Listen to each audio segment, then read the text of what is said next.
Monday, April 8th, 2019. I pledge allegiance to the flag of the United States of America and to the republic for which it stands, one nation, under God, indivisible, with liberty and justice for all. Remain standing for a prayer from Reverend Park. Thank you, and thanks for inviting us. Thank you. I'm pastor of Zion United Methodist Church on Kelly's Island, and with me today are Alan and Diane Nichols, longtime members of the church. As a matter of fact, Diane grew up on Kelly's Island and has always been a member of that church. And so they're here representing the congregation. Thank you. Will you be in an attitude of prayer? Holy and gracious God, holy and resurrected Jesus, holy and guiding Holy Spirit, we come before you this morning knowing you are always with us. But on this day we ask for a special measure of your presence here in this room. Here, important decisions of governance and administration are made. Here, our county is led forward. So we ask for guidance for the commissioners, for their staff, the other elected officials, the judges, and for county employees. We pray you will direct them in furthering the excellent quality of life available to the citizens of Erie County. And Lord God, in this wonderful season of springtime, we look forward also to the many visitors who come to our area, enjoy its beauty and relaxation and entertainment. May all we do and say to them be hospitable and gracious. Let us greet them as people worthy of our courtesy and care. Now in the church year, we move near to Holy Week and Easter. And as we come to that, we pray also for a sense of renewal and spirituality for our personal lives. May we follow our Lord Jesus through a crucifixion death to a resurrection life and to the promise of eternal salvation with you. And it is in his name that we pray this morning. Amen. Amen. Thank you. Very nice. Thank you. Thank you. We've been told that we may stay and listen a little while, or we may go, I'd like to listen a little while. Absolutely. Thank you. You'd be the first person that ever stayed, though. I gotta be honest with you. So we won't I say told how. Commissioner Old I left my spreadsheet for the water and sewer rates. Sure. Hey, you got a half hour, run quick, or listen to Kelly's Island. We may only stay for a few minutes, but thank you so much for inviting us. Well, you're Thank probably you. better to stay till 10 for the first public meeting of sewer and water rates. That should be a barn burner. Pete? Okay, if you recall at our last meeting, we had a resolution regarding some bridge weight limits. So we have Matt Rogers here from the engineer's office to kind of review that, because I know Commissioner Old, you had some questions about that. Yeah, I was just looking for more information. Yeah, would the board prefer the short explanation or the long explanation? Mid-range. Okay.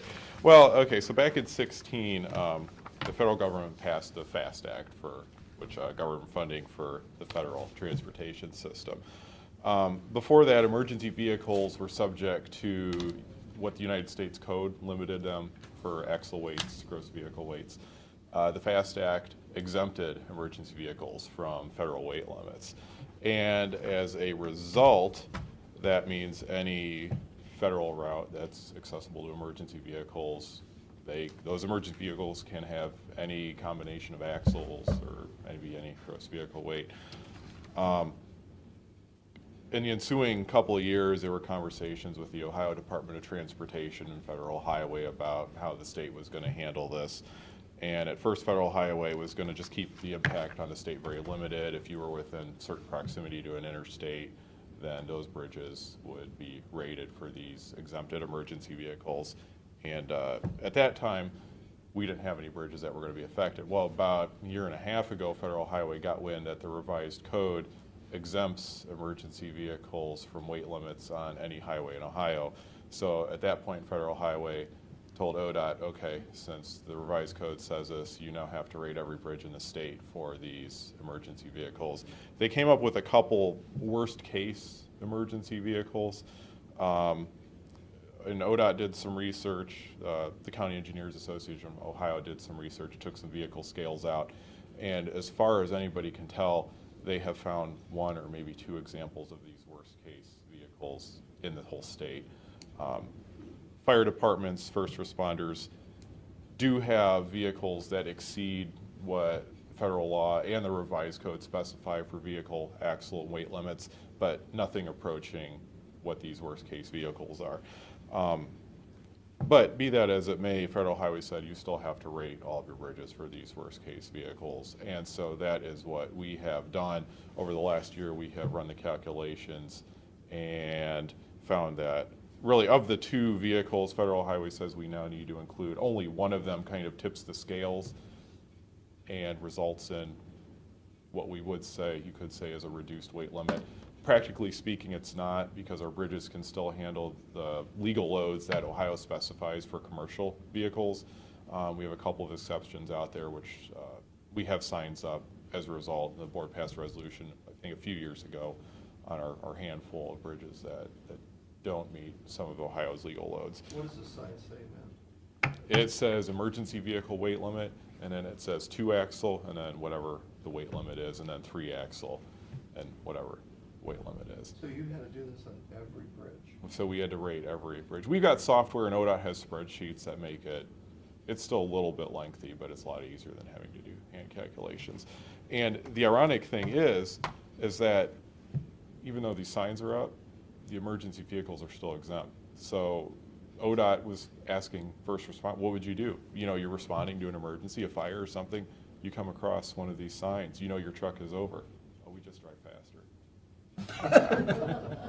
I don't blame them. I mean, if it was my house or, you know, I had somebody in trouble, I mean, I won't want to say, yeah, go take a 4-mile detour while you...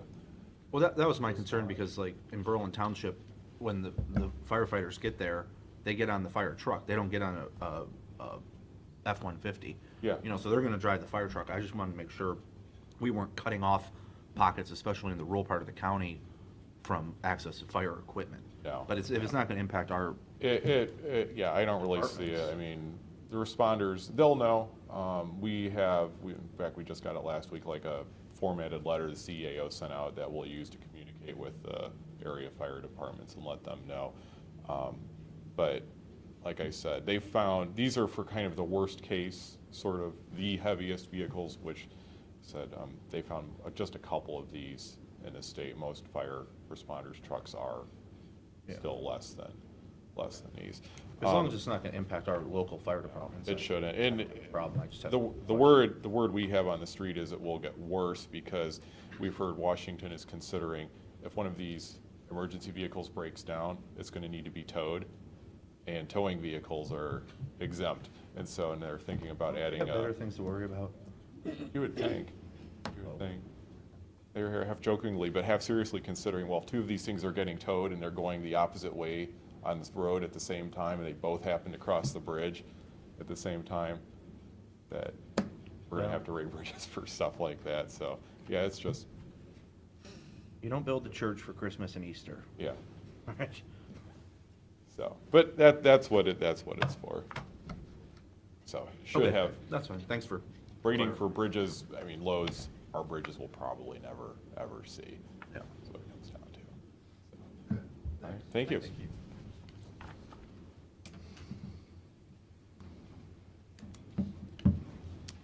Okay.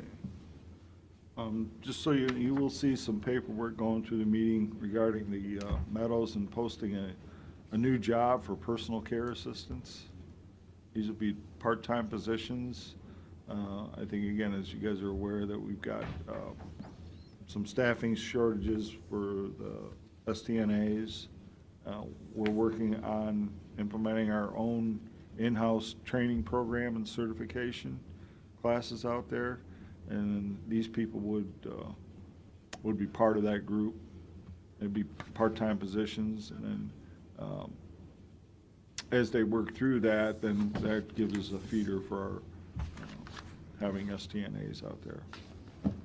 Yeah, making sure we have enough of them. When will that start? I don't know exactly, but I know we're, I think Donna, Patrick, and another RN supervisor are gonna be the instructors out there. I think they have to get some paperwork in order for them, but soon. So where are we? I heard we did really well when we raised the hourly wage, so we hired quite a few people, I saw. There's a few more up there, yeah.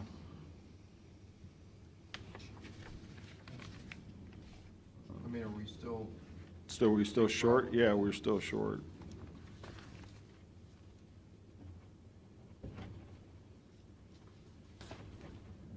Also, I sent around some email to you guys about Sports Park doing a progress tour out there. And I know, Steve, you said you're okay. I think I said it was for the week of the 29th of April. So I don't know if you guys have any ideas if that week is gonna work, or I think it was- say a week before or a week after, or? I think they said the 24th. 24th would work for them. 24th Okay. is The Wednesday. Wednesday, early in the morning. Good? Good? Yeah, good for me. That works, 24th? Yeah. Okay. We'll get back to them, let them know.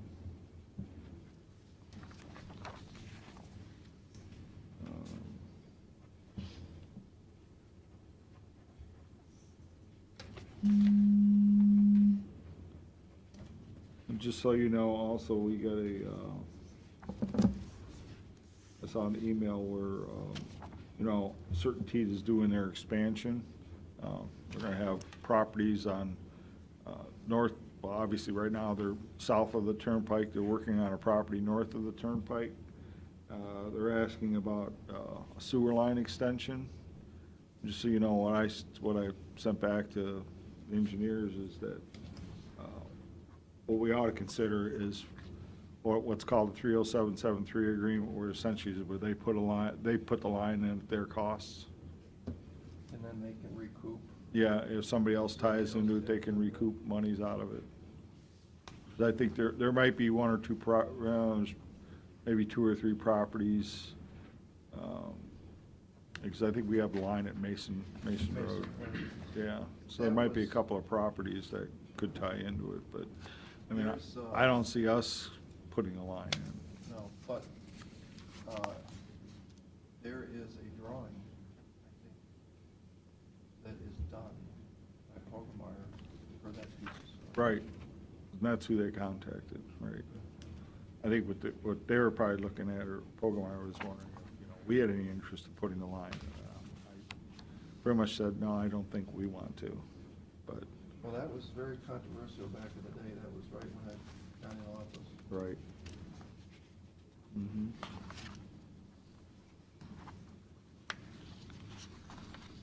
So that's all I got, gentlemen. All right, so what's the plan, why we're doing public hearing at 10? If they consider water or sewer water rates. No, but why are we waiting 15 more minutes? We wanted to get it out to the public, so we have to put a time on it, schedule it. Right, but what are we gonna do for 15 more minutes? Well, you got some resolutions to do. Huh? Roger wants to get public comment. Oh, yep. We can do that. You got 15 minutes. Roger Hunker with Apex. Nothing else to do, so. Yeah, just wanted to keep you guys abreast of the project for the wind project for Emerson Creek. They are out doing surveying and boring for those specific locations of turbines. So if you hear of people wondering what the little white trucks are and a little buggy going out across fields and doing that drilling, so that's where we're at right now with that. Are they looking for the karst things? That's all part of the studies, yep. So they'll drill down typically about 50 feet to check that, and if they see anything, then they'll either study more or we'll abandon that site, so. Is the footers 50 foot deep? No. How deep are the footers? Footers are only be about 10 feet deep, Oh, that's it? but they're about 80 feet wide 80 at the feet bottom. Yep, and they taper up to the turbine, which is about 19 feet at the actual base. 10 feet? No, just 10. Okay. So Yep. that probably wouldn't get into the karst. No. And what's the update? Is that you guys that are in Seneca County, or is that somebody different? We have a project in Seneca County, but you're probably referring to the S-Power project. I don't know, something we got that it was stalled, or Yeah, that's the other project. That's Seneca Wind? Seneca Wind for S-Power. that's not you? That's not us. No. And what's their story? I haven't heard officially. The guess is that they just, Power Sighting Board had some questions that they needed to answer, and they just needed more time to get that data around for them. Okay. Is the way the press release read. Because So, do they have windmills running there now? There's No. somebody has windmills there. Not in Seneca. Where's the windmills that are up The now? closest to us is Ada, Hardin County. Oh, I didn't know that. Yeah. I thought somebody said there was like a half a dozen. So, Mm-mm. Not commercial, anyway. There may be some smaller ones like you see at the schools and stuff, Yeah. but I don't even know that there's any of those in Seneca. There's a couple in Wyandotte County and, of course, around here. So when will you go to the sighting board? So we're at Sighting Board. We're just waiting for them to set dates for those public meetings. So it's kind of in their hands right now. They're doing their final review and everything, and so they should be giving us that here soon. We anticipate end of May or first part of June for that, so. And then the judicial will be at in Columbus shortly after that.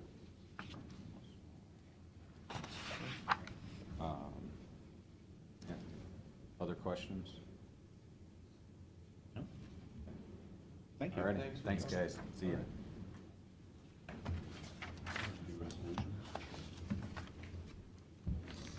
Couple of motions here. Motion to approve the minutes of the February 20th, 21st, and 26th meetings. Second. Mr. Schaffner? Yes. Mr. Old? Mr. Shenigo?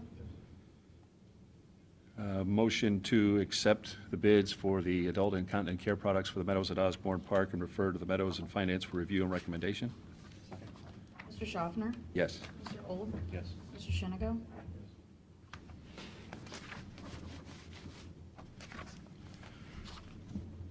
Motion to reject the bid for the Billings Road Structure G211 replacement and authorize county engineer to rebid the project. Mr. Schaffner? Yes. Mr. Old? Mr. Shenigo? Motion to appoint Jeremy Normington Slay to the Erie County Port Authority Board, completing the unexpired term of Duff Milkey through August 31st. Mr. Schaffner? Yes. Mr. Old? Mr. Shenigo? Move to nominate Matt Old to the Natural Resources Assistance Council Green Space Conservation Program, representing the board for another 3-year term. Second. Mr. Schaffner? Yes. Mr. Old? I vote on this? Yes. I would think.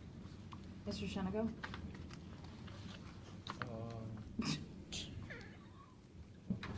Yes? Sure you can handle this? All right. We got a lot on your plate. Bridges and the limits, what he was discussing, we're good with. Move for adoption resolution, the Board of Commissioners of Erie County for the purpose of reducing the weight limit on certain bridges in Erie County. Second. Mr. Schaffner? Yes. Mr. Old? Yes. Mr. Shenigo? Move for adoption resolution, the Board of Commissioners establishing an installment schedule of payments for sanitary sewer tap fees servicing the property located at 216 Walnut Street, Castalia. Mr. Schaffner? Yes. Mr. Old? Mr. Shenigo? Move for adoption of resolution, Board of Commissioners, for the purpose of entering into an agreement with MHD Corporation and the Erie County Sheriff. Second. Mr. Schaffner? Yes. Mr. Old? Yes. Mr. Shenigo? Move for adoption of the Board of Resolution of the County Commissioners authorizing the county auditor to make budget modifications. Second. Mr. Schaffner? Yes. Mr. Old? Yes. Mr. Shenigo? Move for adoption of resolution of Board of Commissioners of Erie County for payment of then and now certification presented by the county auditor pursuant to ORC 570541D1 and authorizing the drawing of warrants and payment of amounts due upon contract or order. Second. Mr. Schaffner? Yes. Mr. Old? Yes. Mr. Shenigo? Move for adoption of resolution of the Board of Commissioners for the purpose of releasing any liens or claims of liens against property now or formerly owned by Anna Ballman located at 1517 Booth Road in Huron. Second. Mr. Schaffner? Yes. Mr. Old? Yes. Mr. Shenigo? Move for adoption resolution of Board of Commissioners for the purpose of authorizing payment to Lucas County Coroner for services provided to the Sheriff's Office. Second. Mr. Schaffner? Yes. Mr. Old? Yes. Mr. Shenigo? Move for adoption of resolution of the Board of Commissioners authorizing the county auditor to make interfund transfers. Second. Mr. Schaffner? Yes. Mr. Old? Yes. Mr. Shenigo? Move for adoption of resolution of Board of Commissioners for the purpose of entering into an agreement with iVideo Technologies. Second. Mr. Schaffner? Yes. Mr. Old? Yes. Mr. Shenigo? Move for adoption of the resolution for the Board of Commissioners for the purpose of declaring certain Erie County equipment surplus and ordering same to be sold by internet auction. Second. Mr. Schaffner? Yes. Mr. Old? Yes. Mr. Shenigo? Move for adoption of resolution of the Board of Commissioners authorizing the county auditor to make budget modifications and supplemental appropriations. Second. Mr. Schaffner? Yes. Mr. Old? Yes. Mr. Shenigo? Move for adoption of resolution of the Board of Commissioners authorizing the county auditor to make interfund transfers. Second. Mr. Schaffner? Yes. Mr. Old? Yes. Mr. Shenigo? Move for adoption of resolution of the Board of Commissioners for the purpose of declaring certain items surplus and ordering same to be discarded or salvaged. Second. Mr. Schaffner? Yes. Mr. Old? Yes. Mr. Shenigo? That's it. Is that my list? We're good? That's it. That's it. I'll make a motion, we recess until 10 o'clock. Second? Mr. Old? Yes. Mr. Schaffner? Yes. Mr. Shenigo? Schaffner? Yes. Mr. Shenigo?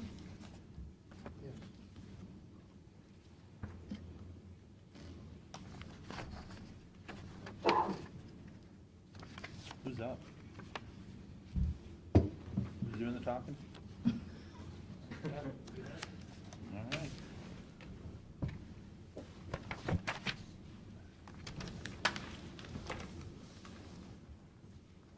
So we're gonna have the Department of Environmental Services present a presentation, and then we'll take public comment.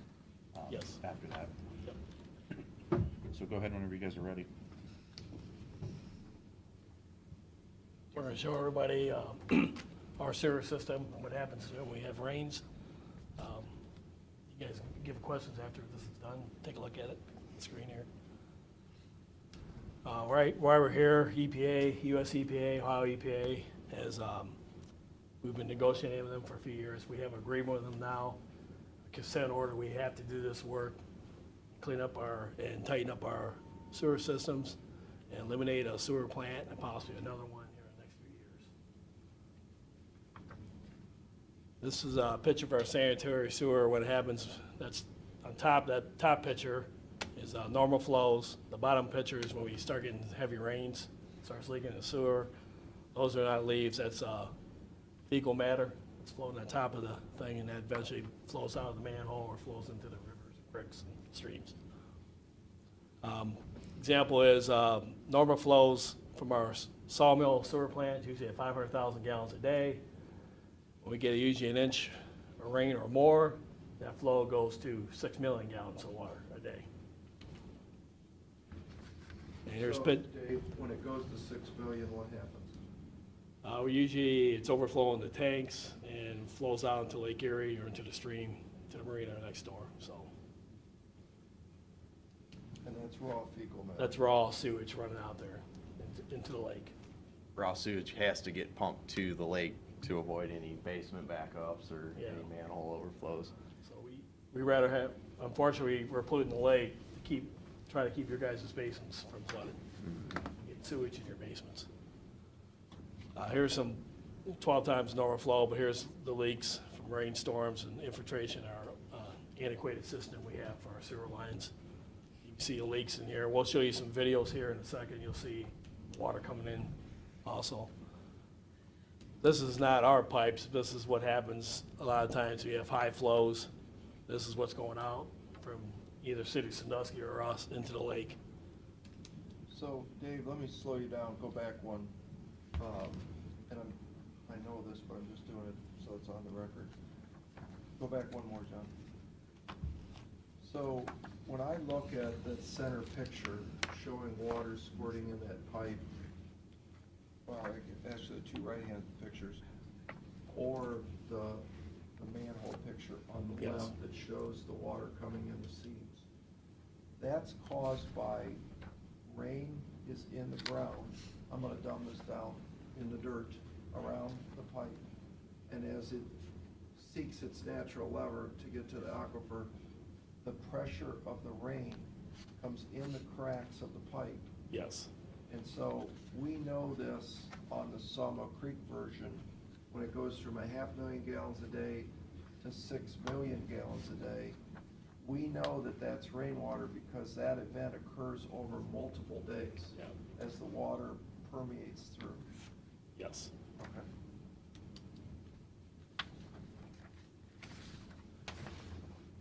This is what we signed with US EPA. The top one is the 53,000 and some change per day fine. We could be liable if we don't fix these problems out in our sewer system. The $10,000 a day fine is from Ohio EPA. That's on our plans, and also we report to both these entities for that, and then you can see what happens here for the next 5 or 6 years. When we sign this consent order, we have quite a lot of money there, 16 to 18 million plus potentially to fix our system. So if we don't do this and they fine us and we decide not to pay the fine, what happens? They come in and run the plant? They'll come in and take over your system Or discharge permit. and possibly put us in jail. Criminal action. Yeah, criminal action after that, so. Has that ever been done? Not that we know, but. No, but I don't think anybody's told EPA to go. That's that? Yeah, I don't wanna try. I don't wanna really go there. They'll arrest you guys though, not us, right? They'll probably go after younger guys first and put more time in prison. John, you gonna take one for the team? I better start running. Yeah. So what we have to do with EPA, US EPA and Ohio EPA, as you can see up here in the slideshow here, saying that we had to do a SSO, basement bag reporting, which we're starting to do. The MOM program, which is wet weather manhole monitoring, so we have automatic rain gauges across the county and through about in our sewer system. So if we get over an inch of rain, no matter what day, what time it is, we have to send men out and start flipping manholes and see how we're surcharging, what's leaking, and everything else. We have to report this back to EPA, and we report that quarterly. Yep. To them. Quarterly. So, Yeah. then we have to have a sewer system assessment study report, capacity plan. We're working with Pogemeyer, our engineering firm, on an II study, and the rest of these programs, they're gonna assist us to help us with these programs to see an idea where our leaking sewers are, where we start fixing them right away, what we gotta do to fix them. So an I study is what? It's an inflow or infiltration study. Basically, they try to isolate different areas of the sewer, see where the flows are coming into the sewers at, whether it's a downspout tied in or a broken pipe joint that the water's infiltrating the sewer that causes our overflows. So those pictures you saw where that pressure was coming in from the outside water, infiltrating into the sewers, squirting in, that's what the study's gonna show. So in other words, for the record, what you've done is there are, how many manholes? There's 3,000? 3,567, does that sound right? Yeah. Manholes in the county. You're gonna put a meter here, and 2 miles away, for instance, you might put another meter. And then the theory is you're gonna go out and you're gonna, when the big rain comes, you're gonna go out and look at it. You're gonna go, uh-oh, there's a really big influx somewhere in here. Then you're gonna maybe move that in, and move that in, Yeah. and move that in until, in theory, that we're gonna try and catch the big things first. Right. We'll narrow that down to what road, or whatever that is, and Right. try to fix that ASAP first, before we go on to other smaller leaks in our So, system. I always think about the Rye Beach Road water line that was broken on Cleveland Road and Rye Beach Road years ago. And I know Andy White was telling us that when they figured out, after years literally, that the pipe had broken and it had bored a hole out to Lake Erie, so it had a relief point, it was gone. When they fixed that pipe, it was a big water main, the water plant in Huron went capacity in half. Right. I worked there at the time, yeah. We found that leak, and we went from 1 million gallons a day back down to 500,000 gallons a day. One pipe. Yeah. So if it, you know, it's kind of one of the things you really don't realize is that you would assume that if something broke or something's leaking, you would assume, well, don't you guys know that? Well, most of this is all gravity, so it's not under pressure. It's not where we can take a gauge and measure that the PSI dropped. It's basically, if it don't come to the top, we can't find it. So like on water lines, I didn't really think about this, but they have to literally drive around and look for a wet spot if something's broke, because the plant has the capacity to just keep making more water. So if it finds a crack in the ground that the water can go away, it's gone, and we'd never know it's leaking. Only time we can tell, like that one we had this winter, is we had to wait for a snowy day, because it wasn't leaking that much, it didn't make a puddle, but it was snowy enough that when the light snow came down, the ground was warm enough that it melted right there. So we could see that there was something going on there. But the guys drove around all night long looking for this problem. So with sewers, it's even worse because there's no pressure. It's all just gravity going through. Right. So the reason that they know that it's gotta be rain related is when you look at the plant capacity and it goes from here, 500,000 to 6 million gallons. That's a heck of a lot of water coming into the system from somewhere. Now, the difference is the city of Sandusky has what's called combined sewers.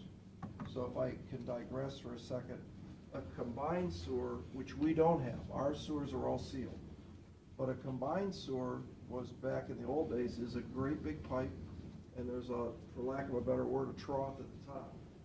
So the sewage goes on the top, and the storm water goes on the bottom, and when it gets a big rain, the storm water builds up and mixes with the sewage, and they can't handle it at the plant, so they bypass it, and these CSOs, 35 of them, 32 of them in the county. In the city, I think there's 18 there. I know it's more than that. Anybody know? How many CSOs do we have in Erie County? Well, you mean with the Sandusky system? Sandusky and us, we have some too. We just have No, we We SSLs. don't, yeah, we don't have any CSOs. Oh, you just bypass pump? Yeah. Yeah, we bypass pump. So maybe it's 35 places that you can bypass Right. pump and CSO. Well, in their case, it just goes right out in the lake. That's a whole nother problem. That's a huge problem, because to fix that problem, you have to dig up the road, and you have to make another sewer pipe over here and another storm pipe over here. That's billions of dollars, not millions, billions of dollars. Every big city in the United States has this, you know, Cleveland has $1 trillion problem. So, you know, our case is quote unquote relatively easy because we have, how many miles of pipe? 145? Yeah. 145 miles of sealed pipe. So, but the problem is you have 10 or 12,000 connections. Is that about right? Sounds right. Sounds about right? Yeah. I think so. About 10 or 12,000 connections coming into the pipe. So if the building or the residence or the business comes into this pipe, there's something called a T or a Y right there, and that can be broken. This piece right here going back to the house can be made out of clay if it's an old farmhouse, and that could be broken. So all these points are points coming in, and that's not counting this guy over here tied his sump pump in because he didn't want the water in his yard. So we kind of know there's a lot of sump pumps coming into this. I didn't realize how much water a sump pump generates, but we know that there's a sump pump situation because the minute it starts raining, we can see it at the plant that the level goes right up right now, and it stays up. So what that means is when it starts to rain, that sump pump kicked on and it's flowing, it's pumping.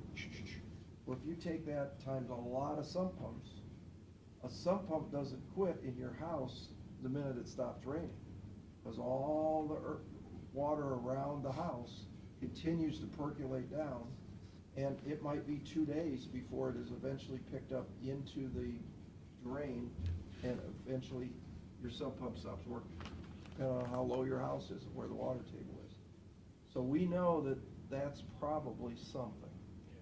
And we have videos to show you of that also here later, so.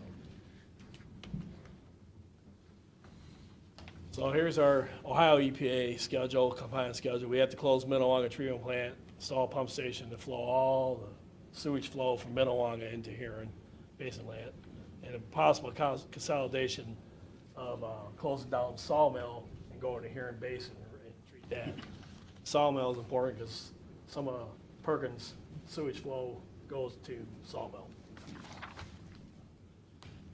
So, unfortunate news for us is we had to spend over $161,000 for a leak detection program, and then we're planning on maybe spending, you can see $250,000 up to $250,000 over a year or 10 years to repair that system, and that might be a little low there. And you can see what our debt service would be, $330,000 a year over 30 years elimination of Minnewanka plant, and $2,000 a year increased labor and equipment and material expenses is going to cost us to do this program. And then also the additional, like I said, the money there up to $650,000 a year, expand Huron Basin, close Sawmill, or wherever. We haven't decided what we're going to do there, if we can afford to do that right now, but this is where we're at. We're being forced to do this, and we have to do this, so. And John, you can explain this a little bit. So here's some actual numbers, raw data that we have put together. Basically, the orange is what the sewer actually flows. So those units, it's kind of hard to see. Left-hand side, it tells you how many gallons went through a certain point in 1 month. That's a million gallons, as you can see. It's kind of small. So, and then you could see there's those little small gray looking bars below the orange ones. The gray ones are actually the water meter flows in the same size service area, kind of representing the same. So if you had a tight system, those really should almost basically match. It should be pretty much flat across. There shouldn't be a wet weather, dry weather. Summertime, you can see the sewer flows drop, and then wet weather comes right up. Yeah, wintertime, you can see what happens there again. So there's Mills Creek, there's Plum Brook. You can see the same thing. Our sewer service areas are the same. Kind of depending on the area, you could kind of see the tightness of the sewer system versus water usage. Small system. Remington. Yeah, Remington's a relatively small That's system. Basically, 300 connections. We still have the same stuff there. And then, go with this. Here's some videos. So this is a sump pump. You could see just a steady flow, and then you'll see it pick up speed pretty quick. So there it goes, sump pump kicked on. And you'll see it fall off in a second.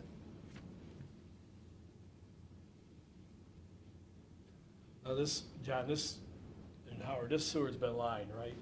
Yep. But you can see where our problems are. Most of our problems are coming from homeowners' laterals, sump pumps or leaking laterals. That's where we have literally thousands Yeah. potential connections of these. I get it, not everybody's got a sump or whatever, but show, Do another one. yeah, we'll do another one here. We'll see them go, here's, they're going down a pretty, that's been lined, see how good that is? That's sealed. And here we come again to another lateral. This looks like either probably infiltration or even inflow from perimeter drains or downspouts. See, it's a steady flow. There's no pump kick on, kick off, that kind of thing. You know, I think another analogy that I think would make sense with people, and I don't know if you have a picture of it, but I think people have to understand how a sewer pipe is installed. And so the pipe is down low, so water lines are at 4 or 5 feet, but this pipe could be, 20 foot in the ground, for example. And when the pipes are installed, there is rocks, stone put around it. So it becomes a French drain that's 145 miles long of stone that the water comes into this trench, and it's got nowhere to get out because it's lower than the aquifer in most cases. So if there's breaks in this line, it's going to come in like that. Is that fair to say? Yep. Yes. I'll do one more. That's, Get a graphic, like a graphic of that to add to this. That's a really good point. yeah, we can get Yeah. graphics for the next public hearing, yeah. That, you know, Yes. I that's actually that's have what's a happening. picture. Okay. Yeah, I have a That's what's picture. happening with a lot of these cracks. Yeah, we Right, can add that to right. this. Here's another lateral again. So this is just one line along Bogart Yeah. Road. You could see all the leaks that we do have. Again, most of it's coming to laterals. So I think one of the things somebody would ask, that seems like a lot of water. Why don't you just build the sewer plant big enough to handle the rain? Like somebody said, why don't you build the church for Easter Sunday? We could, but cost is a definite something to consider. It's gonna cost too much. It's cost prohibitive. Yeah. We could, but we'd also have to upsize sewer lines getting to the plants, and treatment plant itself has to be. Oh, so the pipes wouldn't be big enough? No. No. So these pipes are only designed to handle sanitary sewer flows without stormwater. So Yeah. you start adding stormwater, and then, you have your users, sewer users increase by the years too. So it's just not gonna be big enough to handle. And in the city of Sandusky, as I remember, before my time, we put a big expansion where the county paid how much, Pete? We paid, yeah, it was, I don't know, 8 to 10 million? yeah, we paid 39%. Yeah, not only have that going on with our own system, we have to pay City of Sandusky for a lot of their improvements. So we have money going off to City of Sandusky also to help them, and we also have to take care of our own stuff. So, because when they do improvement at a plant, their treatment plant, we're responsible for around 38-39% of that. Maybe if you guys could too explain a little bit about, just kind of quickly, but how that process happens, what you guys are doing to get that video. How long does that take you? Do you set up at 8 in the morning? Do you go all day? How far can you go? And that's the stuff we're doing right now. Guys, with the camera we've got now, we can do about 1,000 feet at one time. And of course, depending on the condition of the pipe, if the camera flows smoothly, I do 1,000 feet in some hours. It depends on, Right. sometimes condition of the pipe, a lot of roots, and that sort of thing. Then we have to go out and clean it with our vac truck, Yep. go back in with the camera truck to So we have to, per US EPA, we have to camera and clean 153,000 Feet a feet year. a year. Yep. Because every 5 years, you gotta turn your system around and have it cleaned and televised. That's camera and clean, both, plus everything else. we have to See do. what condition your sewers are in. Right.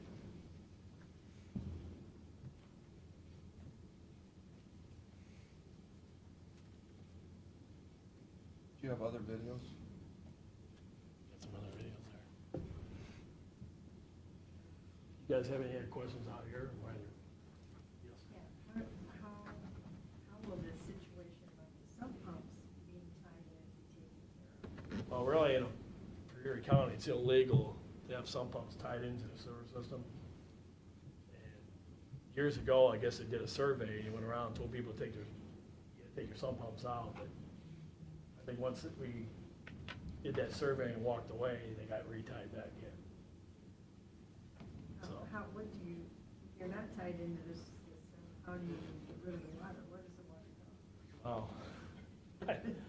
I just tell you, most of them just, you throw it on your yard and put a French drain in your yard, but a lot of people didn't get a wet spot in your yard. That's why it's easier tied to our sanitary. There's a storm out there that should be really tied into the storm. So I know some people don't have storm sewers, but if you have a storm sewer in front of your house, you should be tied to the storm, not the sanitary.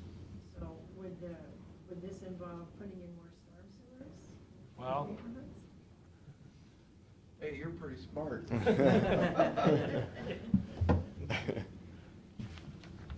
You know, that is, $1 million question? that is the $1 million question. Because the complexity to this, as, as a builder, back in the day, 40 years ago, there was no requirement for storm sewers. So you've got a lot of subdivisions that are built with no discharge point, nowhere to go with it. And nobody wants the sump pump going out into their backyard. So what do? We could go and knock on the door. We could probably get a warrant, and we could get in there and we could say, hey, you can't do this.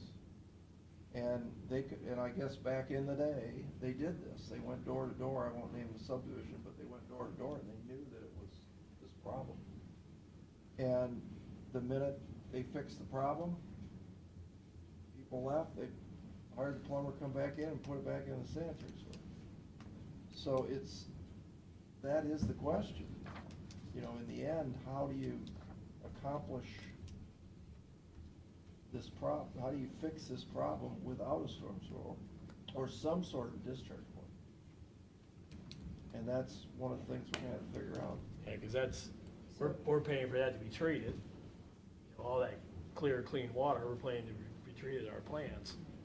And, I mean, you put a sewer meter on some pumps, we've kicked that around. I mean, this is stuff we're kicking around right now. I don't think people want a sewer meter because they're gonna be paying very high price to be dumping into the sewer then. So, I mean, yes? I'm confused. You said how many sewer treatment plants does the county have? We have 3. And they are where? 2 are in Huron, one's on the south side of Huron, the other one's on the west side of Huron. Huron Basin's on the south side. By River Road. Sawmill plants over by, of course, by I know Sawmill. where that one's at. Metalonga is up there Along between. Route 6. Around Route 6 between, Huron. You're gonna close 2 of them? We have to close the one right now. We're under orders to review and possibly close Sawmill. We don't know where we're at on that right now. We're doing studies. And the reason you have to close those 2? Well, it's either we have to do millions of dollars improvements of Sawmill and keep it open, or we go to one regional plant and put the money into one plant and have everyone, and that way you don't have extra operators running 2 plants. You go down to one big plant. Federal, And that will be where? The Huron Basin plant, On River Road? yes. Okay, and then second thing I'm confused about, the county, and what Pat just said, are we separate sewers for sanitary and stormwater? Yes. We are. And then some subdivisions don't have the stormwater sewers? is that Some correct? don't have some storm sewers So they're dumping their water, into our sanitary. But we don't know that, Rick. Wow. I think that's an important distinction we need to make is, this is what we think based on our guys being out there. I mean, it's an educated guess, but it's still not 100% formed, which is why the EPA is telling us we have to do this infiltration study. So we'll know where the problems are. I mean, theoretically, it could be one road that's causing all the, I mean, theoretically, it's not, but it could be. And that's what we have to do, this study of all the infiltration to see where the problems actually are. And then we can go in with our camera and identify the problems. We think we know, we have a general feeling, but the area that flows in each one of these plants, some of them are quite a large area. So so one street may have no problems, but if you look here on Bogart Road, there's clearly a lot of problems there. So but this study that we're doing, when we're gonna actually monitor how much flow, that'll give us really firm answers. That's why if we don't seem like we have all the answers right now, we don't, and we're acknowledging that, but we know what the EPA is ordering us to do, and these are the steps we're taking. So that's what we're trying to get out there in the public. We should have the answers to the I&I study by, They're saying, Fall. yeah, sometime By this fall, fall. maybe. Yeah. How much stormwater is going into from the roadways? I mean, we draining that also, is that part that's of probably, if there's no storm sewers there, it could be going into the French drain sewer system and rock around there and get into our, if we have any leaks, it's going into the sewers. If there's infiltration, it could Yeah. definitely be Yes. going into the But- sewer. But wait, Rick, I know where you're going with this. There's not a storm sewer on the road that has anything to do with this. So if the storm sewer in the road is broken, it's no different technically, because remember, the sewer pipe's down here, the storm pipe's up here. What I think your better question would be is, as it rains on 100 acres, that water percolates down, down, down, down, and then eventually gets to what is the point of less resistance, which is either the aquifer at the bottom, or in the case of a 20-foot sewer trench, 145 miles long, filled with stone, 30 inches deep, that's where that water could accumulate. And that's where the sanitary sewer is. That where the sanitary is, right. But the storm sewer is up higher. Up high, yeah. So that's not your issue. The issue is as you can see, every time, Bogart Road's a good example because it's a line sewer. They go in with a product and it's perfect inside because we spent hundreds of thousands of dollars to line it. It's how to refurbish an old sewer. But when it comes to the connection, where the point comes in like this, you can't line that. Right, I understand that. Every time you're seeing these little leaky things, it's where there's a sewer connection coming in. It's not the homeowner's problem. I mean, in the end, it's the sewer connection, in the end, might have been built in 1940 in Bogart Road. And it might be an old clay tile. My concern is, and I just relayed this to the city of Sandusky, this came up. And I'll tell you a real quick story. When I was 3 years old, my father took me down to Battery Park. And at that time, the freshwater intake was still there, a little pagoda device. You walk in a little further, and at the foot of Meg Street, there was a pipe, and it looked like the same height as me. And I don't know how tall you are at age 3, but the sewage was pouring in. And I could not understand what that was.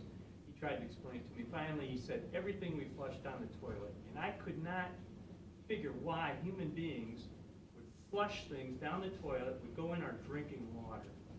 And I won't tell you how many years ago, but it's a long time. We're still fighting the same thing, and I'm turning into an old man, and it seems like in my lifetime, this isn't going to be solved.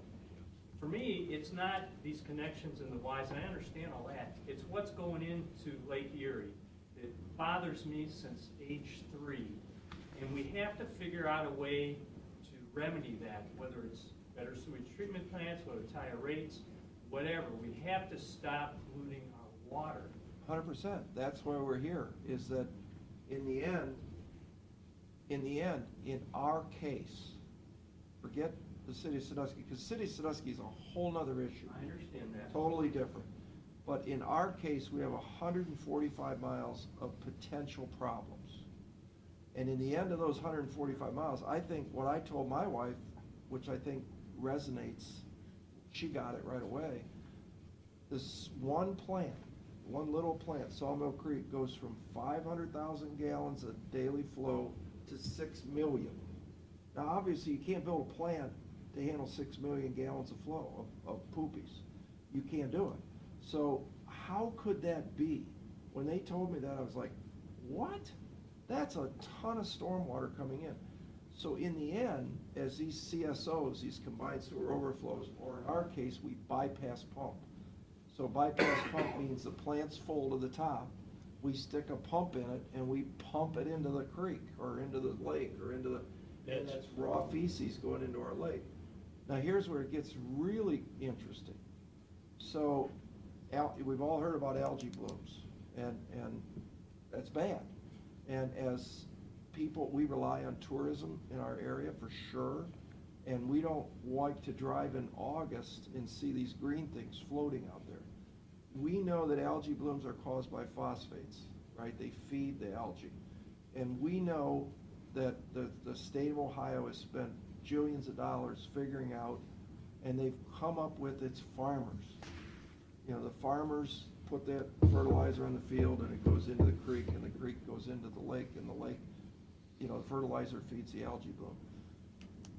I said to one of our representatives a year ago, I said, but what about, you know, fecal matter? Well, they know about that. 7%, 9%? Arguably, somewhere around 6 to 9% is fecal matter.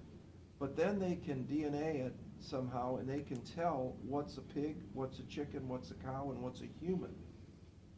And a human is only 2% of the 9%. So they're saying, yeah, that's back to the farmers too. So the scientists have figured out that it's first and foremost farm runoff, and then the rest of it is fecal matter, but only a small percentage is human waste from us. And as you always say, solution or dilution is the solution. Yeah.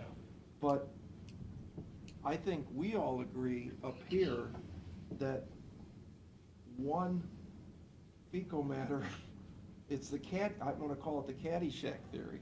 Yeah. You know, if you guys see, when the chocolate bar went in the bottom of the swimming pool, everybody got a swimming pool. I think that's the theory here too, is that, you know, no fecal matter should be going into the lake. And that's what we need to fix in this case, is we can do our part, I think, I hope, by isolating where these leaks are coming from, getting that flow down to half. You know, something that's manageable, that we can not bypass pump and not send it into the city at all. Now, it's going to help the city tremendously, because if just our one little plant, just the little Sawmill Creek plant, if we could get that down to 2 million, let's say, you cut 4 million gallons of flow, daily flow, on a rain event, and Howard, he's the pumping guy, doesn't send that into the city plant, even though they've got their problems, their plant is big enough now to not have to bypass pump as much, because we're not sending them all this rainwater. So it's going to help them tremendously. It's going to save the city millions and millions and millions of dollars worth of improvements, we think, if we can cut the flow. Is that fair to say? Yeah, exactly. Yeah, it's an issue that obviously costs a lot of money, no matter how you think about this. And the good part for us, I guess, if it's good, is we don't have those combined sewers that the cities and other cities have to deal with. So that's a positive for us. So we can kind of zoom in on what the issue is, and that's what we're doing now. We're going out looking through these pipes, actually trying to figure out, well, where is that water coming from? And if we can, as they mentioned, if we figure out it's a subdivision, if it's a 1 mile stretch of this road, or we hopefully can narrow that down, then we can start doing what we would need to do, whether that's relining a sewer, a line, if it's crushed and crumbled, maybe you replace a section, whatever we can do, we do. But then we're also gonna need the help of all of you out there at some point, because, you know, as we mentioned, we can go down the pipe that's in the street, you know, that's ours, but we saw those videos where you can kind of peek up and start to see the route going into a house or towards a property, and you see that leaking. We can see that. Well, how long is that? That's not just probably 5 feet. That could be, what, 50 feet until you get to a house or the actual connection into a building. And if that's leaking the whole way through as well, that's something everybody, we have to start, you know, letting folks understand that this is it's a big issue. Hopefully we can get a handle on what's going on, but that's why we're here too, to start to talk about this, because obviously the costs involved are really big. And if we decide 2 years from now what we're gonna do, and we haven't started to make plans on how we're gonna pay for it or how we're gonna do it, that's why we're starting these discussions now. to address what you said, can't, you know, we've been kicking the can down the road for what, 40 years, 50 years? Can't do that anymore. We gotta take care of Lake Erie, we gotta take care of our citizens and everybody else around here. See, San Francisco has the same problem with San Francisco Bay, and they've alleviated some of it with holding tanks, where in storm events, they hold it, and then when it dries up, they can process that. I think that's just one part of the picture, and when it comes to environment, I'm not gonna quibble about spending a couple bucks. I don't wanna spend taxpayer money paying fines to the EPA, That does nothing to clear up the problem or fix the problem in the long run. It just means we have less to spend on what we have here. I don't know if this is a public input part, but that's my Sure. And a lot of those retention basins, Cleveland, I think, has a big one that they've done. The idea for those, mostly, from what I understand, is the combined sewers. So when the combined sewers start to overflow, instead of overflowing out into the lake or river, wherever you happen to be in America, it goes into a gigantic underground reservoir. And then when the rain finally stops, if that doesn't, eventually that will fill up potentially, and then that has to get overflowed, it tops off. But eventually then, they just pump all of that's in there into the sewer plant when it's 2 weeks later, or a week later, or 3 days later, when it dry, and the flow isn't coming in all the time. But we already know we don't have the combined sewer issue. We know we've got an infiltration issue. Right, and we do have a detention EQ basin at Yes. Sawmill, 1 million gallons. But in a rain event, that fills up how fast? A few hours, it's In a few hours, overflowing. it's full, and we're overflowing the system already. But one of the answers may be if you've got 2,000 homes that need to have new Ys put in or new clay tile put in, it might be cheaper in the long run for the county to put in a retention. I don't know, because we've got to look at all of it. But can you tell me where we're at now in the process before the fines kick in and we have to do something? We are. We're already started. We're at the with- fine we rented- stage now, right? We rented 55 pump, or meters. They're installed. And we're waiting for it to rain. Yeah, we're right now, EPA, US EPA is working with us, Ohio EPA. As we keep going, do these studies, address our problems down the road in a, timeline fashion, they're not gonna fine us. But if we do not follow what we have here in our consent order, we will be fined, and they'll come and take over the system. Yeah, we have a timeline of, this has to be done by this date, Yeah. so we're working down that timeline. I mean, that's where we're at, but right now, we're in the finding out phase. Yeah. We don't have an answer. For the three commissioners, are you at the point where you accept those, you're not gonna fight those requirements, you're looking for a way No, to we've all solve signed, the problem? we've signed the EPA's order. We entered into a legal consent agreement with the EPA. I know these are basic questions, but No, from my mind, I want to know where We've we're at. consented to this, the EPA's consented to this plan. And there's a lot of communities in Ohio that have been under these consent decrees for more than 20 years. And, they bump up against something, they don't have money, they have to figure out a way to do something to stay in those lines. But that's how long some of this has been going on. Basically, since the early 90s, the mid-90s, when the feds got involved big time, and the state, as far as clean water and things like that, because they were worried about the lake. So that's where we're just we're starting that process, which is why, again, we're trying to find out as much information as we can on how to fix a problem, just like you mentioned. I mean, maybe there is some magic bullet out there. We certainly haven't seen it, but if we can find it through this process, that's great for everybody What involved. are we gonna do about the downspout sump pumps? Are you gonna allow it? Is the EPA okay with that, or the county okay with it? I'll go to The John. city of Sandusky police is there. Yeah. I'll tell you that for a fact. That's probably what route we're gonna have to do too. We're probably not gonna have a What I choice. seen in your video, that's where majority of your problems coming from. Yeah, There could be quite a bit. we did police it a few years ago, and then they turned around, everybody reconnected, they got to be loud. But you gotta put a bite into it, the city of Sandusky does. That's something we're looking at too, also. Yeah, the complexity to that issue, though, is, I don't know if that's your case, but if somebody's got a sump pump, they got nowhere to put the water. And you could say, let them pump it out into the yard, but, use your head, you pump it out in the water, where's it going? Going back down to the footer tile, it's just gonna recycle.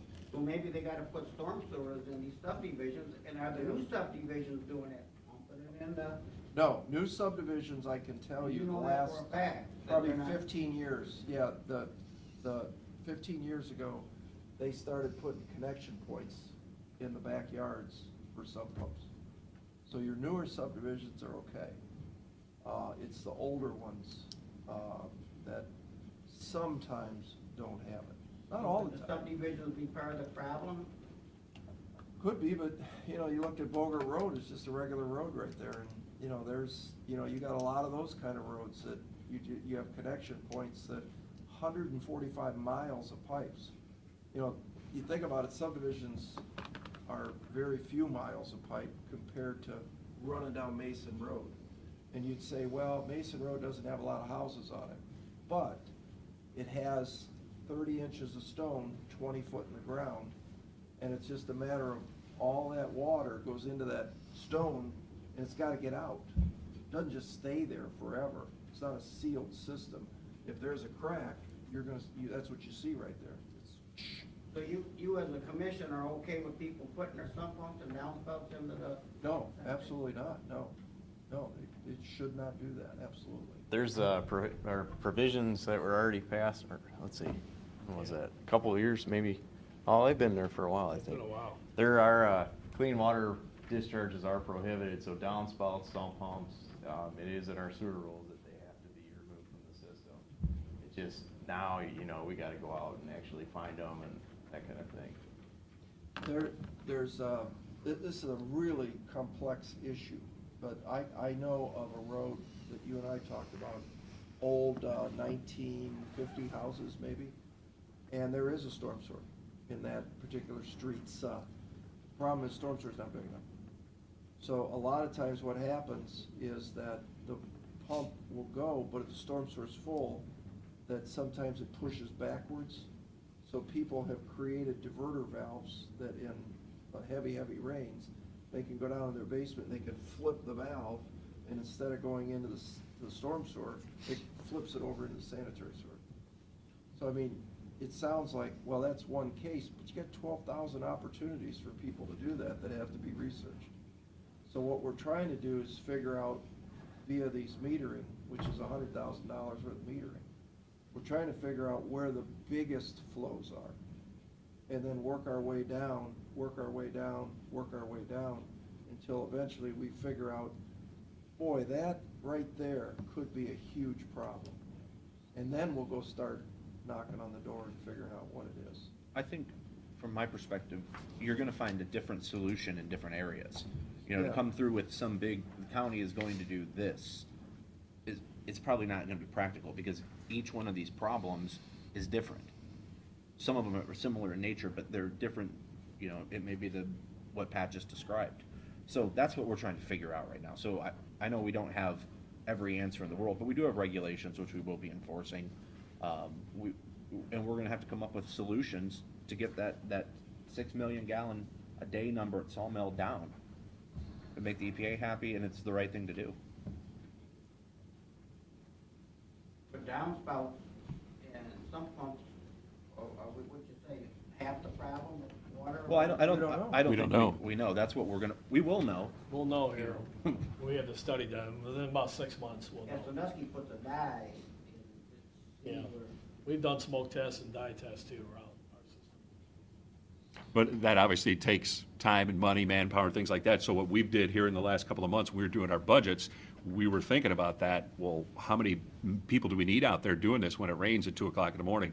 How many pumps do we need to buy? How many meters do we need to buy to make sure that this is going on? So that's what we've already done. We've committed to make sure that we can start this fact-finding mission, basically, so we can get a better understanding of where this comes from. Because we do know those numbers, 6 million gallons, and we normally only have half a million. So that's 10 times what you normally would get when it rains. So that tells us it's coming from, where's it coming from? All right, there's no giant hole that we've seen that it's just pouring in, so there's the answer. So the more we can do this and let these guys do what they do, they're literally crawling through sewers, they figure that out, they get a better understanding of those numbers, then we'll have a much better understanding of what that means. In a perfect world, it's not a big cost for us, but that's not very likely. Where are the funds coming from to pay for these studies? That's a good Is that part of question. their budget, or are they? No, they don't have the money, Rick. Pardon me? They don't have the money. So they're gonna have to get the money. Yep. There's my question, where's this money coming from? I hope I didn't step on your segue into something. No, you No. just, I mean, That's the next question, That's why we're here for discussions. 4 other questions. right? So what's your guys' thought? Well, we were looking at rate increases, but we really don't want to do rate increases. We would rather do EPA fees if we could. And EPA fees, like what other cities and towns are usually doing now, it's a flat rate. That way, you go anywhere from what, $2 to $3 to $4 to $5 A month. EPA fee on your house. That would go towards whatever we have to do corrections to the sanitary system. Are there any grants out there for something like this? We're looking, but, you know, like the Lake Erie grants or through the state, it seems like a lot of that's going to the farmers. We're seeing if we can get some grants towards Minnewaga and help out closing the Minnewaga plant along the lake. And we're still seeing if we can get anything for II system. They're out there looking. They're hard to come find anymore, so we are pursuing them. But the state is sort of taking the easy way out and saying that it's farmers is the culprit. And while there may be at some point some type of a grant program, and you may be hearing them down in Columbus now talking about their state budgets and, well, we're going to make a little bit more money available for this or this, rest assured, we're on the phone, we're talking with the state lawmakers, we're talking with the folks in Columbus, you know, a little arm twisting and like, well, if you're going to give any money for that type of a project, here's ours. So that's the best way to deal with folks in Columbus is not just to put your hand out with everybody else and say, we need some. Once we get this number and this information, you go, I'm not going to say you go to the top of the heap, but you get up pretty high in that stack when we can tell them, this is our issue, this is how we need to fix it, but this is how much it's going to cost. So that's, you know, it's kind of a game you have to play with them down in Columbus to see if we can leverage any more for that. But Yeah, we're hoping our proximity to Lake Erie would help us out here too, Mhm. so. We're hoping that would help us out. But to towards- answer your question, what do you want the money for? We don't know. Mhm. I mean, they're not gonna just give you a blank check and say, okay, here's some money, go fix what you can. What we wanna do is, once the study is done, and we have a project, say Bogart Road, for instance. We know that every connection down Bogart Road is bad, let's say for an argument. And we know that's gonna cost $1 million to dig them all up and repair them all. Now you can go ask for a project. But right now, we can't tell you it's Bogart Road. We can't tell you it's Cleveland Road. We can't tell you it's Mason Road. That's why we have to do this study. And once the guys figure out that, boy, this could be a big problem. And now we have a project. And then we can, you know, hopefully have. But I don't, from people I've talked to, I don't think it looks good because of it's phosphate from farmers. You know, is that what you guys are hearing? I mean, Yeah, because this is a problem that is not remotely unique to Erie County. It's every town in the United States of America that's going through this. We just happen to be the EPA's target. Because when they tell Cleveland to do this, the reality is Cleveland's gonna say, yeah, okay, we'll get on that. You know, and they're not. You know, Detroit, Toledo, every city has these problems. EPA's focused in on these mid-sized counties all over the place, and we're the recipients of this now. So from the state's perspective, from what I've heard, is every town in the state would come with their hands out for this project, for that money. And there's a little bit of money there. It's not a lot. It's not enough to fix our problem, let alone to fix Ohio's problem. So unfortunately, you know, we're responsible for the system, and we're going to have to figure out the solution. And before we figure out a solution, we figure we better figure out the real problems. So that's kind of that's the step in this process we're at right now. But as I mentioned too, as we start this discussion now, so now we kind of fast forward without knowing what we need money for, but we know we're going to need money. How do we go about that, right? Yeah, grants, asking for that, absolutely. Front in line, beat down the door and don't stop. Don't ever stop until they just keep telling you, no, no, no, that's all right, but that's part of it. The other part though is what do we control? What can we control? Rates, an EPA fee, right? Is it a percentage? Do you do that with a percentage rate? And then, you know, you're dealing with, you know, cents on the dollar, or do we just say it's $1, it's $2, it's $3, it's $5, you know, $100, whatever it turns out to be, then we know those costs and that money coming in, because we know the number of customers. That kind of comes into somewhat simple math. So we can look and go, oh, that'll bring in so much money a year. That'll bring in so much money a year that we can then earmark for that. So that's, you know, the big picture. That's what all of this is all about. My question then is, if you're looking at the EPA fee, is that per household? Example, $5 per household? Per household in businesses or, you know, factories would pay more than a $5 fee. Okay, the devil's advocate says somebody like me who spent the money to put in French drains, doesn't have that stormwater runoff, I'm gonna be paying for the guy down the road who's continually pumping his sump pump in. Yes. And is that, you know, that may benefited all of us initially with the study. Is that something I should be paying for the rest of my life? Is that really fair? Is there an incentive for, if people say, well, I'll just pay the $5 and just continue? That doesn't incentivize people going out and spending money to put in a French drain or put in better fittings and things. So that's my question for you gentlemen to think about. How do you set it up so that people decide, maybe it's smart if I have my sewer fixed or I don't pump out there? Well, that goes back to metering the sewer. If you metered the sewer, then you would be penalized for putting too much water down it. But still didn't fix the problem, did it? All now that people are just, okay, won't fix it, I'll just pay for extra sewer cost. You're going to have a certain percentage of people are going to do that anyway. But- And it's a complex, like you said, it's a complex problem, but I'm thinking through this process here about what's fair to everybody. How do you solve the problem? Is it fair to charge somebody who's doing the right thing the same amount the guy who just throws his hands up and says, I don't care? And those are the things that we're thinking about. You're not the only one that's going down those steps and going, well, wait a minute, if you do this and do this, then what about this, and how does that work? And, that's... When you three decide, you come to a consensus, do you just decide that, or do you put that on the ballot? No, it'll be by us. It would, the three of us. Three of you. So I'm doing my little bit of lobbying to try to make it fair to everybody, but to get the job done. I'm willing to pay more, but I don't want to be penalized naturally.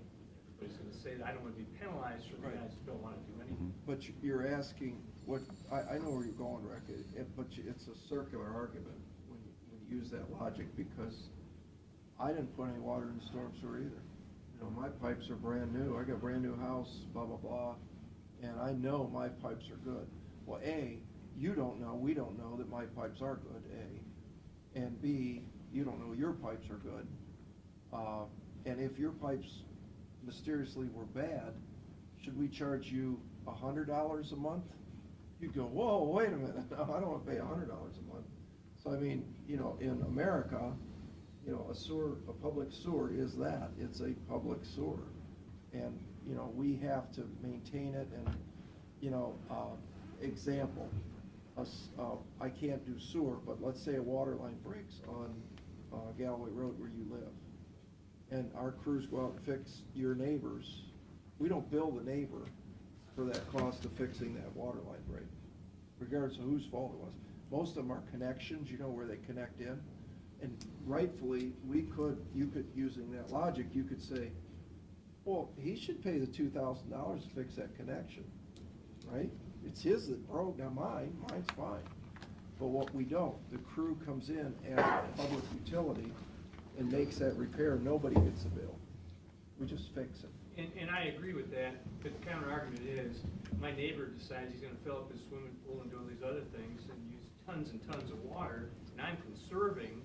You charge me by the gallons of water I buy, and then you charge my sewer rate based on the number of gallons I buy, because that's gotta go somewhere.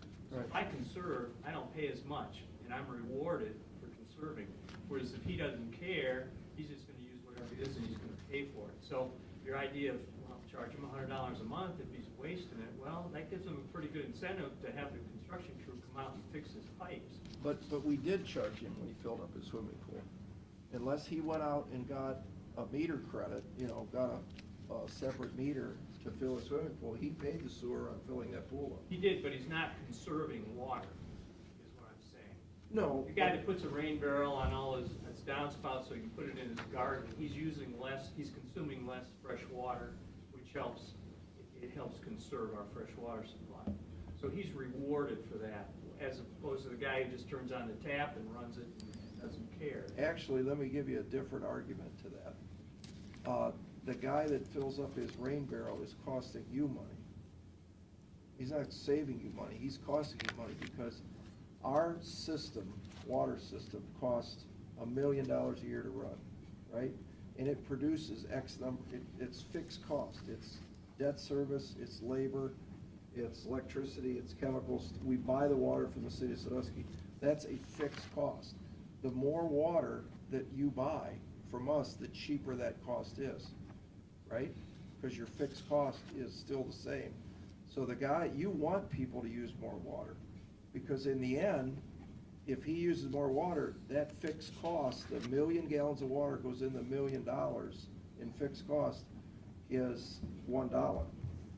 If you only buy 900,000 gallons, it goes up to $1.10 as your fixed cost, right? And I understand that, but the intangible here is you got guys like me who are environmentalists and think the more water you save, and you know, studies back this up, the better we are, because we're not processing our fresh water into drinking water. It doesn't work that way. Not when you own Lake Erie next to you. We got tons of raw water. We don't have a problem getting the water. What your cost to produce your water is the fixed cost. It's to operate the plant. It's to pay these men. It's the chemicals. It's the electricity. That cost doesn't go down. You know, if all of a sudden nobody used any water in Erie County for 1 year, we'd still have to pay the $1 million out in labor. Guys are still working. So the more water you purchase, your net cost is divided by more, and your cost comes down. But- It's same on sewer. But you still have to process that water, Pat. Right, and But we're you're gonna talking, do that anyway, if you buy 1 gallon or 1 million gallons. and we're combining, what we're talking about, the operational side, and we do understand what you're saying, though. If people use less water, it's a good thing inherently. But we're not in the position where we can, you know, champion that to the point of we have 0 water usage this year, because that You're gonna thing have to can't come up happen. with an economic solution to this Exactly. problem, and what I'm saying is, I hope you decide to make it fair and incentivize it in some way, so people do take care of the problem if it comes to them. I know. This is City of Cleveland now, they run the waterworks for most of Cuyahoga County. They go way out in the Parma, you know, way out Right. there. And so, you don't think it'd be better maybe down the road for Sandusky to run those waterworks for the? That's how they do it. Huh? That's where we buy our water from. Water, but can they do it cheaper without, they wouldn't charge them? No, Erie County buys, 80% of its water from the city of Sandusky. We're a wholesale buyer of water. So, and the more water that, well, not water, but the more sewage we treat, the cheaper the rate we get. Because in the sewage case, in the city of Sandusky is our sewage plant, again, their fixed cost is $1 million. I'm picking that number out of the air, for labor, electricity. The only real difference it costs to do 2 million gallons of sewage is a little extra chemicals and a little extra electricity. You don't have to have any more men. You don't have to have any more debt service. You don't have to have any more equipment. Your cost comes down per gallon to treat sewage. So we are, the county primarily is pipes.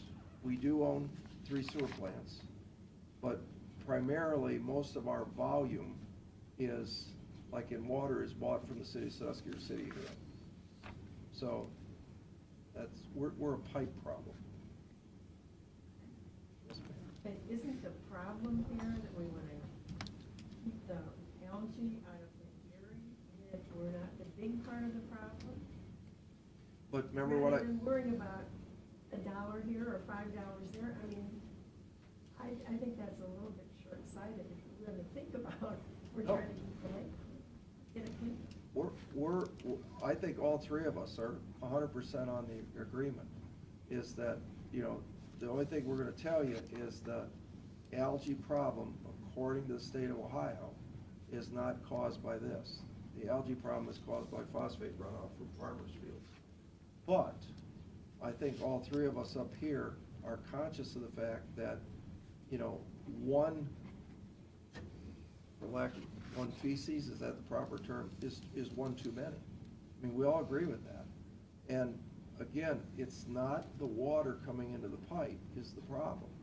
If we had a plant big enough to, you know, properly handle it, no problem. but we can't build that plant. It'd be another $100 million to build that plant.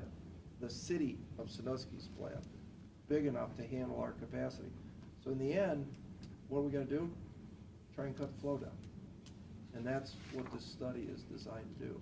But studies cost some money to do. And then we gotta fix the situation, to you guys' point. And I think we can't sit here today and say, this is the problem. We'll know in a year what the problem is. And then we'll remedy that from there. But we're doing these public hearings to try to help get this information out. You know, we know it, but I bet everybody learned something new today. And, you know, we want to make sure that the customers and the citizens of Erie County understand what problems we're looking at so we can have this conversation as a community. And, you know, we appreciate your feedback and you taking the time. You see, you're the only 4 people in Erie County who came in to talk with us about this, but we appreciate it. And, you know, that's what we're doing. We're working through this. We don't have all the answers today, nor do we even know what the problem fully is today, but we are working on figuring that out. And we want that message to be communicated. And I think a priority is to prevent the overflow. That's the priority. That's not a good thing. No matter how you look at it, that's just not good. Whether it's combined sewer or ours, where it's literally overflowing the system, we have just too much. For me, that's the overriding goal. You prevent that, by definition, you're going to be taking care of the things that are causing that. So that is the goal. Yeah, we're going to get in the weeds and we're going to talk about dollars and cents and this many feet and this many square feet and this volume. But the ultimate goal is to stop that if we can. Don't know if that's a legitimate thing. Like you can guarantee, yeah, we're never going to have that again. That'd be perfect. I don't know if that's a legitimate thing as we move forward, but certainly that would be the goal. You know, if we're going to do something, does that reduce those overflows? Do you guys have any other questions for us or our guys? One here, last one. Do you know how much money you need next year to do these studies? Well, the money's already been budgeted for this year for I&I study, so that's going ahead, and then we'll know in 6 months what we need going forward. So this will go into next year's study. We know we need about $100,000 this year for this study. When we brought on another guy, we already figured we'd be spending $150,000 to $250,000 per year to fix some of these breaks as we're finding them. So, you know, there was a slide in that thing that basically showed between $450 to $531 a year we're gonna need, and that's just day-to-day expenses. That's not going doing a big capital project and paying the debt on it. That isn't even, we're not even there yet. And this study will help us out. We'll have better answers within 6 months. The Minnewanka closure is going ahead, so we'll have more fixed costs than that. Elimination of that, that's gonna happen. We'll find out what kind of sewers, where we got a line, what we got to fix, we had to dig up. So Rick, if you look at that slide, there's kind of their estimate right now. So either 350 or 600,000, including Minnewanka, at minimum of 10 years. Plus, we're gonna have to hire some more labor to do this. Sorry, Pete. And that's not even getting into Sawmill Creek. Sawmill Creek doesn't have to be closed. Sawmill Creek could be brought up to standard. Minnewanka is a 1950 piece of junk that should have been closed 25 years ago. I mean, it's got a 2x8 ceiling rafter, it's just a little plant, but it's got a wood roof on it with shingles. I mean, should have been gone a long time ago. But it's not a big plant. So that's the good news. Sawmill is just a matter of economics. We're gonna look at the sawmill can we save $300,000 a year by closing it? You know, manpower, Right you have there. to man this with licensed people, and, you know, to me, why would you run 3 plants if you can run 1? And if the cost benefit is enough to save enough money to close Sawmill and ship it over to River Road, and we could save X, and we could pay the X to pay the mortgage payment on the improvements we need at River Road, that's something we need to look at. We're not gonna do that this year, that'll be a next year situation. But we're not gonna do it just to do it. But right now, the city of Sandusky's got the same problem. So we are really helping these guys out huge by doing this I&I study. Because if we can magically cut, tens of millions of gallons of flow going to them, they're not gonna have to spend jillions of dollars, which they're looking at too. I mean, these guys are looking at the same problem we are, only theirs is a lot bigger than we have. Are they willing to kick in any money for this study? Yeah, why don't you ask them? Now that I know about it, I intend to. There you go, thank you. And Checks improvements. payable to Erie County, Ohio. Yeah, we'd love that.